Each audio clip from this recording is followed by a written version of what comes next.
খুনিদের পুনর্বাসনের চেষ্টা ও বিপ্লবকে নস্যাৎ করতে ষড়যন্ত্র চলছে এমন সংখ্যায় শিক্ষার্থীদের পক্ষ থেকে 15 আগস্ট রাজপথে থাকা সহ বেশ কিছু নির্দেশনা দেওয়া হয়েছে। কর্মসূচির অংশ হিসেবে সোমবার সারা দেশে মুসলমানদের রোজা রাখা আর অন্যান্য ধর্মাবলম্বীদের প্রার্থনার আহ্বান জানানো হয়েছে। তারা আন্তর্জাতিক অপরাধ ট্রাইব্যুনালে শেখ হাসিনা ও তার সহযোগীদের আসামি করে মামলা করার মাধ্যমে বিচার নিশ্চিতের দাবি জানিয়েছেন অন্তর্বর্তীকালীন সরকারের কাছে। একই দাবিতে 15 আগস্ট রাজপথে নামবেন তারা।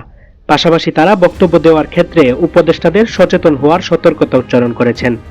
গণমাধ্যমকে জনগণের কাতারে থেকে সংবাদ প্রচারের আহ্বানও জানান তারা। সোমবার বিকেলে ঢাকা বিশ্ববিদ্যালয়ের সন্ত্রাস বিরোধী রাজু ভাস্কর্যের পাদদেশে বৈষম্য বিরোধী ছাত্র আন্দোলনের উদ্যোগে শেখ হাসিনার বিচার দাবি ও ক্যাম্পাস দখলদারিত্বে রাজনীতি বন্ধের দাবিতে সমাবেশ হয়। এ সময় খুনিদের পুনর্বাসন করার ষড়যন্ত্র হচ্ছে জানিয়ে সমন্বয়ক হাসনাত আব্দুল্লাহ উপদেষ্টাদের বক্তব্যের সমালোচনা করেন এবং 3 দফা দাবি জানান। হাসনাত বলেন, উপদেষ্টা খুনিদের পুনর্বাসনের বক্তব্য দিতে দেখেছি।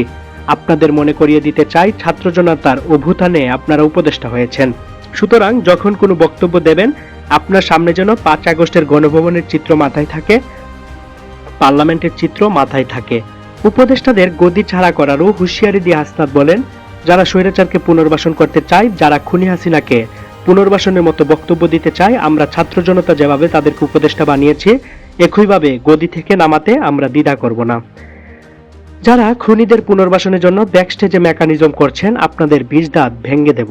বক্তব্য দানের সময় সচেতন করে দিতে চাই উপদেষ্টাদের, না হলে আপনাদের ছাত্র জনতা প্রতিহত করবে। খুনিদের পুনর্বাসনের কোনো ধরনের চিন্তা করবেন না, যোগ করেন হাসনাত আব্দুল্লাহ। গণমাধ্যমকে সতর্ক হওয়ার কথা জানিয়ে এ সমন্বয়ক আরও বলেন, কিছু গণমাধ্যম ফেসিবাদকে পুনর্বাসনের ষড়যন্ত্রে লিপ্ত হচ্ছে। আমরা আপনাদের আহ্বান করি, আপনারা জনগণের কাতারে নেমে আসুন। হাসনাত আব্দুল্লাহ আরও বলেন, আমরা অন্তর্বর্তীকালীন সরকারের কাছে দাবি জানাই, আন্তর্জাতিক অপরাধ ট্রাইব্যুনালে খুনি হাসিনাকে প্রধান আসামি করে তার সহযোগীদের আসামি করে মামলা করতে হবে। রক্তের দাগ এখনো শুকায়নি, আহতরা কাতরাচ্ছে। আপনাদের স্পর্ধা হয় কি করে জনগণকে অস্বীকার করে খুনিদের পুনর্বাসন করার? ক্যাম্পাসে সন্ত্রাসী ছাত্রলীগের দখলদারিত্বের বিরুদ্ধে আমাদের সংগ্রাম ছিল। সেই দখলদারিত্বের রাজনীতির পুনর্বাসন করতে দেওয়া হবে না বলেও হুঁশিয়ার করেন তিনি। সমন্বয়ক সার্জিস আলম বলেন, 5 আগস্ট দেশ থেকে স্বৈরাচার তাড়ানোর পর 6 আগস্ট থেকে কিছু কুচক্রী মহল কু করার চেষ্টা করছিল। আমরা ছাত্র জনতা তার দমন করি। এরপর সর্বশেষ বিচার বিভাগীয় কু করার চেষ্টা করলে আপনাদের অক্লান্ত পরিশ্রমে তা রুখে দিতে সক্ষম হয়েছি। আমাদের বিপ্লবকে নস্যাৎ করতে এখনো একটি মহল কু করার ষড়যন্ত্র করছে।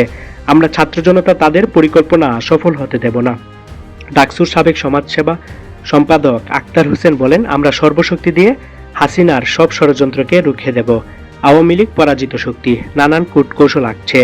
আমরা ছাত্র জনতা কোনোভাবেই 15 আগস্টের কু করার পরিকল্পনা সফল হতে দেব না।